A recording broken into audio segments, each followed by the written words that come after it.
Hey you all, Carpetbagger here, coming to you live from the south, more specifically Brownsville, Tennessee, and I am standing in front of something that has put me in a state of awe. Check this out. This structure is what is known as Billy Tripp's Mindfield. Not a minefield, not like where there's bombs underground, but a minefield. This is a physical manifestation of one man's mind. It started building it in 1989 and continues to build it to this day. We can get a little peek at the minefield here. You can see it's all the same color, but if you look closely, you just see little bits of amazing detail. You can see like little hands hanging right there. Up there is a full-sized water tower that Billy Tripp brought to add to his minefield. You see that canoe there? You can see that there has like treads on it, like a tank or a crane.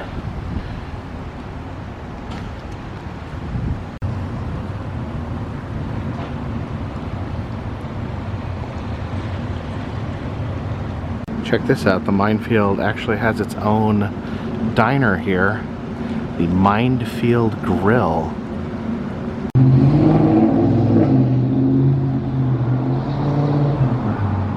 If you look down here, you can see that there is a no good alligator crawling out of the creek down here.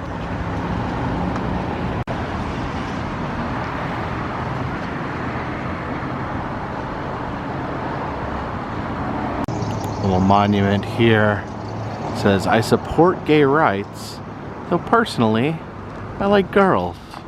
Yeah, it's pretty much in line with my my philosophy as well. You can just kind of look and see different odds and ends that were used to construct the minefield. You can see an old metal bench up there that's been incorporated. Down here we got a bathtub hovering above the creek. Yeah, it says Billy 1955 to 2000 and blank right here. I don't know if this is going to be his grave. Maybe he'll be placed in that bathtub. Interesting.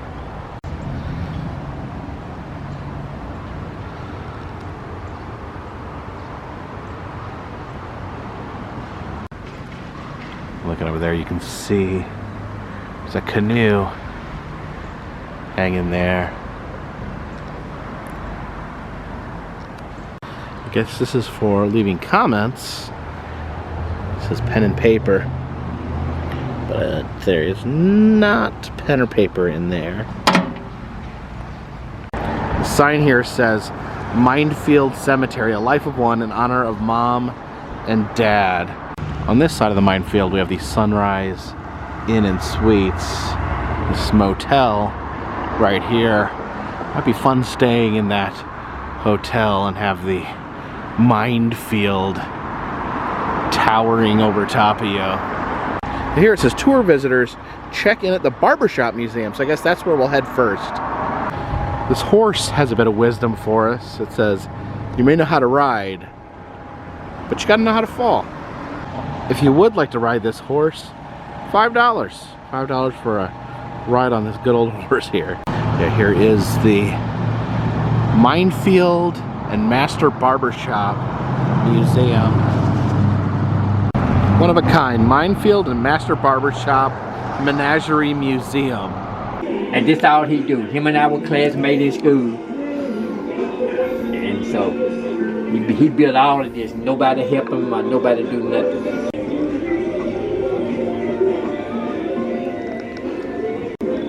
This entire museum is like a working piece of folk art, and the owner, Anthony Turner, was explaining to me this stuff hanging from the ceiling. It's all connected with this fishing line, so that if one thing falls, the rest of the stuff will hold it all together. And saying that's how we should be as a people, that we should all hold each other together, and so that when the fishing line hits you in the face, that's an indication to look up and see the ceiling, see what there is to be seen. From butterfly to airplane to space shuttle to Superman,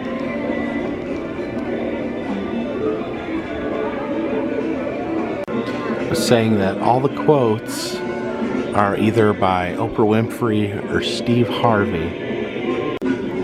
Let's see, there's a wasp nest there, a little squirrel up at the top. It's a bust of Billy Tripp. He's the one that created the Minefield out back. Let's see the different clocks set to different time zones. It's Tokyo time. White buffalo there. It's African American Bible, 400 Years of Our People, donated by Mr. Michael Boyd of Nashville, Tennessee. Oh, and then you look down and see the African American Bible. Yeah, very interesting. You walk here, you run into the fish line, so you look up and see the description, and then look down and see the item. Soulsville, USA. You can see some of the musicians here. Just the names. There's Ray Charles. So we have Louis Armstrong, James Brown. Also, I have some different sauces down there. There's some Stubbs barbecue sauce.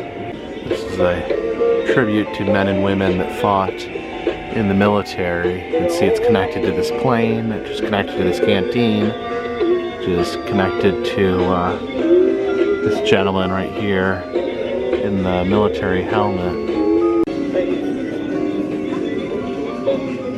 can see that the art continues onto the floor, art in every direction. There's JFK.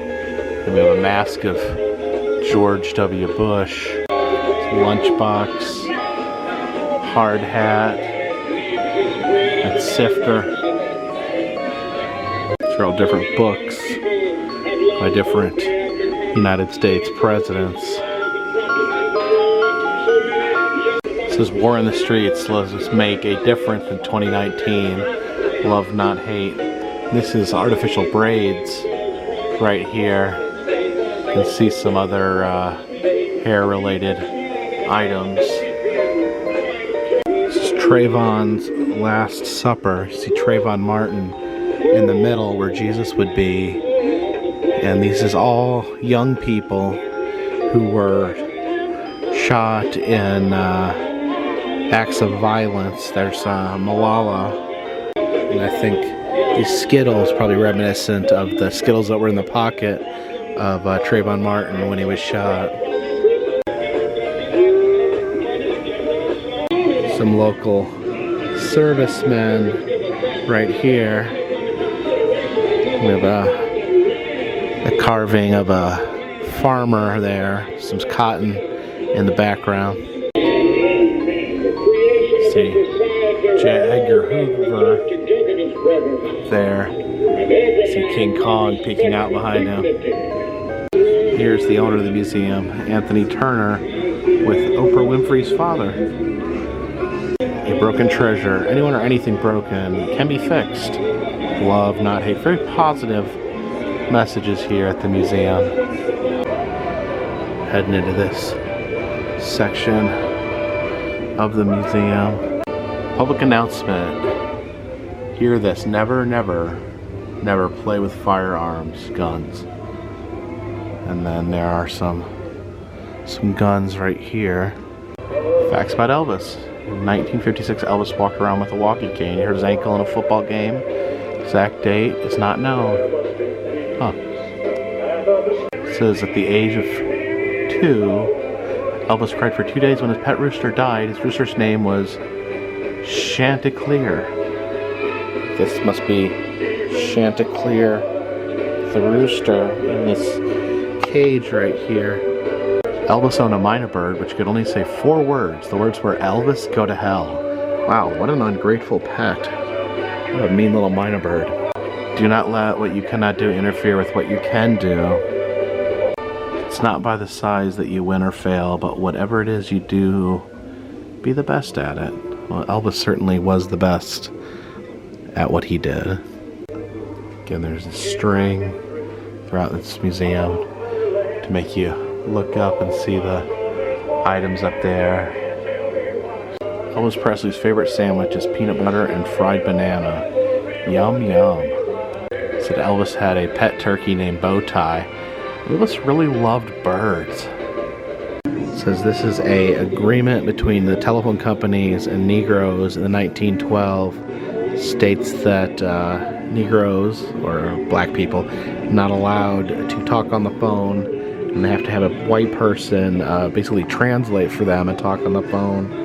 And there's the actual agreement, the handwritten agreement right there. You see an Aretha Franklin magazine connected with line to sign this is toilet. And then we have a toilet right here. It says do not squeeze the Charmin. There's a roll of toilet paper right there.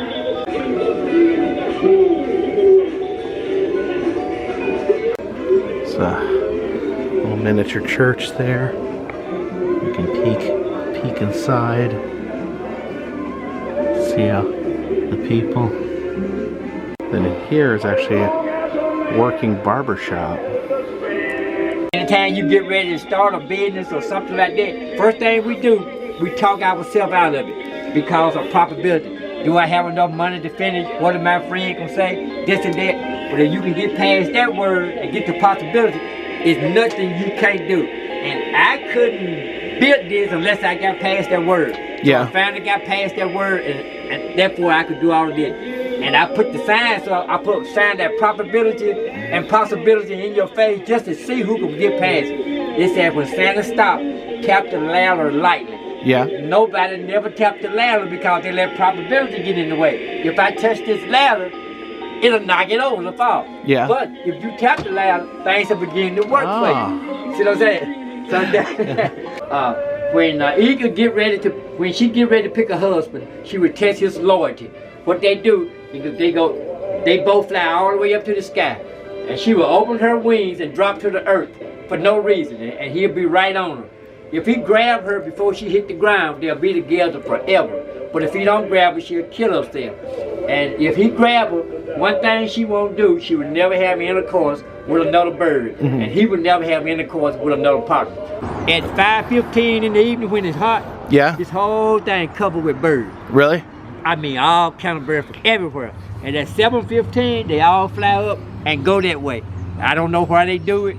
And this ditch right here, you got all sorts of animals come through here and drink water. You got the raccoons and the coyotes and all them different things. They come here to drink water. Yeah. So I do shows on them and that. Okay. We'll go down through here. And so one man did this. Nobody helped him do nothing. So this what he do every day. And he built this because this how he grieved his mother and dad when Yes. they died. So this is what he do every day. So he getting ready now to put up a boat down on the end. Everybody want to come back and see the boat. He'll have it done in the spring. Yeah. But it's gonna be nice. So I can take you down here. You got time? I can show you. Oh, absolutely. We got this giant boat. We added to the Minefield.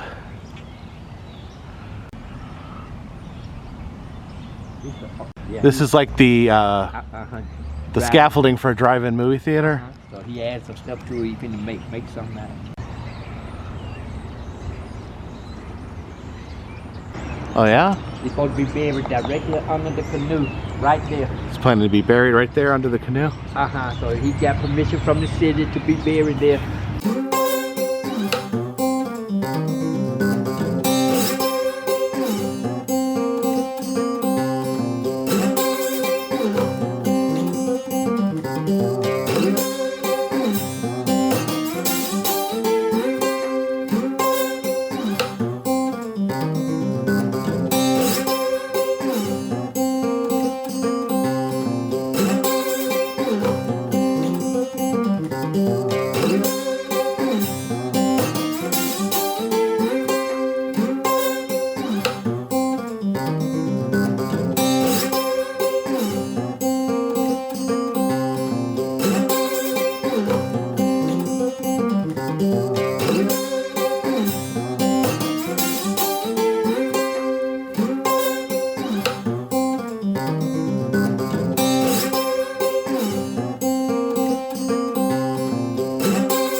to the Minefield and the accompanying Minefield Museum. The museum itself is like a different type of Minefield, a work of folk art, a work of interconnected ideas and thoughts. So it's run by Anthony Turner, who is a local barber and recently decided to open this museum. He's a friend of Billy Tripp, and he was given permission. He's the only person allowed to give tours of the Minefield. So it's an absolutely amazing experience. I would definitely encourage anyone to come out and check out both the Minefield and the Minefield Museum.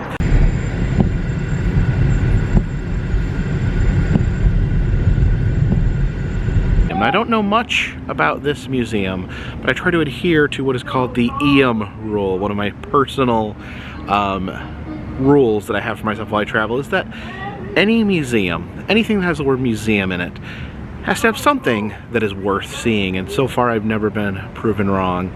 And so we've stopped off here at the West Tennessee Delta Heritage Center. Let's take a look inside. Here we have the West Tennessee Cotton Museum. Let's see different stages of cotton here. Very soft. Apparently all these different snack foods have cotton in them. Somehow when you think about them having cotton in them, it almost makes them seem less appetizing. Yeah, Taco Bell shells have cotton in them. I'm actually not that surprised about that. I think Taco Bell likes using various fillers. But yeah, Funyuns. Funyuns have cotton in them. Doritos. These gross cheese things. There's a cotton loom. You know, without cotton, we would not have quilts. Now here's some things that contain cotton that aren't shocking or upsetting. There's a model of a cotton processing facility. Over here you can see the little cotton field. I do like this little billboard right there. Back you see various cotton threshing machines. There's the Hatchie Scenic River Museum in this room here. It says this collection was donated by the late Irwin Landis. He died in 2002. Says he loved ducks but never hunted them. And you can see this is his collection of ducks that he has donated to the museum here. And look at this massive, terrifying alligator snapping turtle. Look at his little tongue. It looks like a worm, so he could trick fish into it, swimming into his gaping maw of death. Hey, how are you doing down there? Here's some mammoth vertebrae. It's pretty large. And here's a log that has been thoroughly gnawed on by a beaver. Down there we see little fish swimming around. But watch out, because here's a wax fisherman ready to catch him. Very cool wax figure here. Does look like he's wearing some bandages on his fingers, because kids just love breaking wax fingers for some reason. Okay, apparently this is Uncle Luther, the fisherman. Where's this button? Howdy, Oh! folks. My name is Luther. He's an animatronic. But you can call me Uncle Luther. Glad you can join me at my favorite place in the whole wide world, the Hatchie River. Why don't you take a load off your feet and have a seat and let me tell you a little story. Oh, okay, sure. About the Hatchie. Let's hear it. My great-grandfather came on a wagon train in 1823 when he was just 12 years old, and, well, they settled around these parts summers. You know, wagon trails and crop fields, and now wild animals. Why, at night, the wolves howled, panthers screamed, elk roamed the forest, and bears raided the cornfield. During the fall, the skies would darken from all the passenger pigeon flocks that sometimes stretched 10 miles wide and 100 miles long. Check this out. With some genuine Delta catfish. I mean, they are supremely delicious. And look at that. I think that's some sort of crappie. I don't know if they're delicious. I generally don't eat things with the word crap in them. These fish here have their own little bass guitar. I wonder if they're gonna bust out into a rendition of Under the Sea. And here is the West Tennessee Music Museum. Here's some busts of various bluesmen. Here's Carl Perkins, the Rockabilly King. It's one of his shirts. He actually wrote Blue Suede Shoes, made popular by Elvis. I remember hearing about him in the drive-by trucker song Carl Perkins' Cadillac. This is pretty amazing. This is the authentic leather jacket worn by Elvis, says this is on loan from Graceland. What? Here is Elvis's faux fur karate jacket given to him by Priscilla. Here we have the Flag Grove School. This is the childhood school of Tina Turner. This tiny little one-room schoolhouse has been turned into an absolute shrine to Tina Turner. You can see a lot of her outfits that she performed in. Oh wow, check out that. Look at those earrings. That is amazing. There's like an old desk here where you can see the cotton fields outside of the window. And the map here in the center of the school just shows you all the different locations that she performed. As you can see, there's little dots that show her performance locations. Here is a fiddle that has been embroidered with Tina Turner's likeness. Not everyone can have their elementary school transformed into a shrine to their existence. Maybe someday. And here is the home of Sleepy John Estes, a legendary blues pioneer. Wow. Over here you can see a cigar box guitar. It's actually made out of a genuine cigar box. The house is preserved what it would be like in the days of Sleepy John Estes. See the wash bin on the table, the bed over here. If you'd like to see other places I've been, please check the interactive map in the description. I'll show you all the different places I've been, and you can make suggestions on where I go next. If you'd like to help support the channel, consider buying a t-shirt. Consider donating to Patreon. A $3 or more donation will get you a postcard once a month. I'm also now selling smashed pennies in my Etsy shop. But until next time, this one's in the bag.